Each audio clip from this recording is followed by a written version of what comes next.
AI और robotics का एक नया जमाना शुरू हो रहा है और भारत इसमें पीछे नहीं रहने जा रहा है। यहाँ पर हमारे साथ एक इनोवेटर हैं, ये सीधा उन्हीं से बात करते हैं। रोहित रंजन जी, जब हम इस पवेलियन पे आए और एक रोबोट दिखा मुझे, तो मैं रुक गया एकदम अचानक। हमने कहा ये क्या है, बताइए ये क्या है। देखिए, ये हमारा बना हुआ ह्यूमनॉइड रोबोट है। कम्प्लीटली हमने इंडिया में, बिहार में ये बनाया है। तो ये अभी जैसे इंसान की तरह दिख रही है, तो बहुत सारे ऐसे ऐसे काम भी कर सकती है। जैसे इसके आंखों में कैमरा लगा हुआ है, जिस तरह से हम अपने आंखों से देखते हैं, ये भी अपने आंखों से कैमरा के थ्रू देख सकती है। इंसानों को बाई फेस पहचान सकती है। ये हाथों का मूवमेंट भी कर सकती है। इस पर हम काम कर रहे हैं ताकि कुछ कुछ सामान भी उठा सके। उसके अलावा ये लाइव कन्वर्सेशन कर सकती है। अच्छा, आपने जो ये पहला रोबोट आपने बनाया है, जी हाँ। महिला को क्यों बनाया रोबोट, आदमी को रोबोट क्यों नहीं बनाया? नहीं, एक्चुअली ये मैं बनाना शुरू किया 2 साल पहले। तो उस टाइम जो टेक्निकल जो भी स्पीच रिकॉग्निशन ये सब मॉड्यूल था, वो फीमेल, जैसे आप एलेक्सा, गूगल ये सब का भी देखिएगा, तो फीमेल का जो वॉइस होता है वही यूज़ किया जाता है अभी भी बहुत सारी जगह पे। तो जो मैंने बनाना शुरू किया था, तो मैं भी प्रीफर किया कि लाइक ऐसा ना हो कि एक जेन्युइन रोबोट बन जाए और फीमेल का आवाज़ निकले। तो इसलिए मैं प्रीफर किया कि पहला मेरा प्रोटोटाइप है, तो एक फीमेल रोबोट से ट्राई किया जाए। इससे पब्लिक इंटरेक्शन भी बहुत अच्छा रहता है कि लाइक कन्वर्सेशन ज़्यादा लगता है कि फ्रेंडली टाइप का है। क्या नाम रखा है इसका? इसका नाम मैंने आरसी रखा है। आरसी क्यों रखा है? आरसी का फुल फॉर्म एक है, autonomous robotic system with integrated intelligence. तो इसमें क्या क्या काम कराए जा सकते हैं, इससे क्या क्या चीजें हो सकती हैं? देखिए, ये अभी जैसे सबसे बातें कर सकती है, तो हेल्प डेस्क पे यूज़ किया जा सकता है। एज अ टीचर भी आने वाले टाइम में यूज़ किया जा सकता है कि ये कोई भी सब्जेक्ट पढ़ा सकती है। चूँकि इसके अंदर एआई है, तो ये दुनिया भर का डाटा इसके पास अवेलेबल है।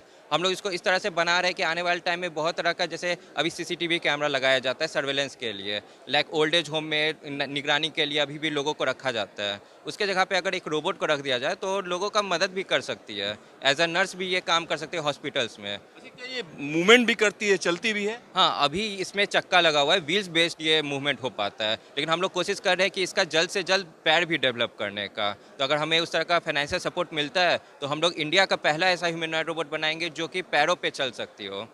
यहाँ पर एक और स्टॉल पर क्या किया, वो चाइनीज माल उन्होंने इंडिया बता के जो है बेच दिया और कह दिया रोबोट यहाँ का है, और बड़ी थू हो गई। क्या कहेंगे ऐसे लोगों के लिए? जी देखिए, एक्चुअली अगर आप बाहर का प्रोडक्ट यूज़ कर रहे हो, तो एटलीस्ट आप बता दो कि हाँ, ये चाइना का बनाया हुआ रोबोट है, ये हमारा बनाया हुआ रोबोट नहीं है।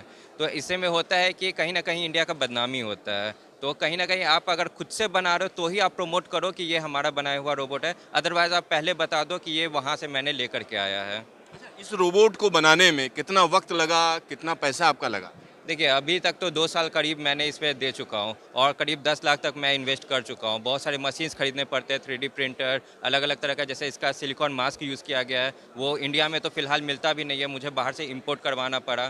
तो अगर हम इस तरह का रोबोट बनाने लग जाते हैं, तो बहुत सारे इसके अंदर माइक्रो कंट्रोलर भी है, जो हम लोग इंडिया में ही सेटअप कर पाएँगे। तो अभी इंडिया में वैसे ही सेमीकंडक्टर इस चीज़ का बहुत ज़्यादा चल रहा है। तो एटलीस्ट हमारे पास इस तरह का रोबोट्स आएँगे, तो ही हमारा इक्विपमेंट का कॉस्ट भी कम होते जाएगा।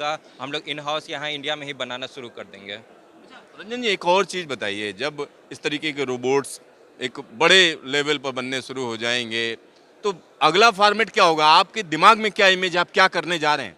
देखिए, जैसे लोगों का सबसे पहला क्वेश्चन यही आता है कि रोबोट के आने से जॉब चले जाएँगे, लोग को इस तरह का नुकसान, बेरोज़गारी आ जाएगा। लेकिन मेरा मानना ऐसा नहीं है। जैसे कि मैं फ़ोन का बात करूँ, तो जब स्टार्टिंग में आया था, तो अभी भी बहुत लोगों का जॉब गया है। पोस्टमैन का जॉब गया है, अगर कैमरामैन का जॉब गया है। लेकिन कहीं न कहीं मैं देखूँ, तो वो लोग अभी भी एग्ज़िस्ट करते हैं। एप्लीकेशन बनने की वजह से डिलीवरी बॉय को जॉब मिला है। तो रोबोट के आने की वजह से जॉब जाएँगे, कुछ जॉब रिप्लेस होंगे। मैं ये नहीं बोलता हूँ कि कंप्लीटली जॉब नहीं जाएगा, कुछ जॉब जाएगा, लेकिन बहुत सारे दुगना जॉब क्रिएट भी होगा। जैसे अगर एक रोबोट का कहीं पे एस्टैब्लिश किया गया, तो 4 इंजीनियर को जॉब भी मिल रहा है उसको काम करवाने के लिए। अगर एक टीचर को जॉब जाएगा, तो कहीं न कहीं वही टीचर इसको ट्रेनिंग भी देगी, क्योंकि टीचर का काम एक रोबोट को ट्रेन करने का। सरकार से आप किस तरीके की मदद की अपेक्षा करते हैं? क्या मदद मिली आपको?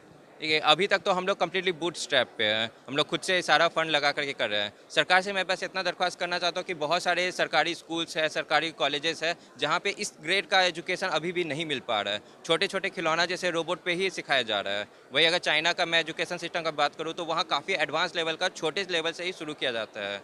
तो सरकार से मैं बस इतना ही रिक्वेस्ट करूँगा, सिर्फ मैं अपने बिहार का नहीं, पूरे देश के सरकार से यही रिक्वेस्ट करूँगा कि मेरे जैसे इनोवेटर जो एक्चुअली में काम कर रहे हैं, उनको मौका दीजिए अपने स्टेट में, अपने जो भी गवर्नमेंट स्कूल्स कॉलेजेस है, वहाँ हम आकर के पढ़ा भी सकते हैं। इस तरह का बनाना, प्रोडक्ट बनाना आपके स्टूडेंट को सिखा भी सकते हैं।